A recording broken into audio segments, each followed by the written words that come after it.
எப்படி செய்யலாங்கிறத பார்க்கலாங்க.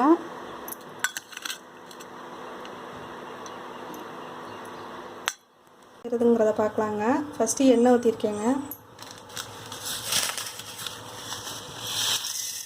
கடுகு போட்டுக்கலாம். இப்போ இது நல்லா பொரியட்டுங்க. இப்போ கடுகு நல்லா பொரிஞ்சிருச்சுங்க. இப்போ இதோட உளுந்து சேர்த்துக்கலாம்.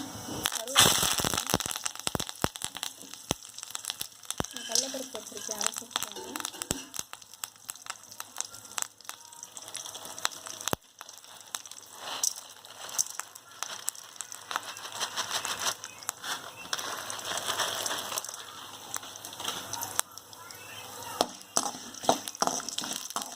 இது நல்லா பொரியட்டுங்க. இது நல்லா பொரிஞ்சிருச்சுங்க. இப்போ வெங்காயம் சேர்த்துடலாம். வெங்காயமும் பச்சை மிளகாய் அரிஞ்சு வச்சுருக்கேன், அதை சேர்த்துடலாங்க. நல்லா வதங்கிடுச்சுங்க. இப்போ தேவையான அளவு உப்பு போட்டுடலாம்.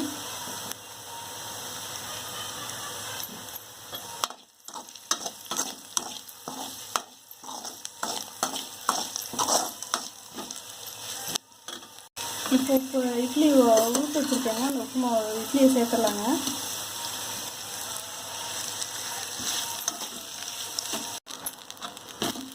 இப்போ நல்லா கொல கொலன்னு வந்துருச்சுங்க. இப்போ இதில் தேங்காய் திருவி இறக்கிடலாம்.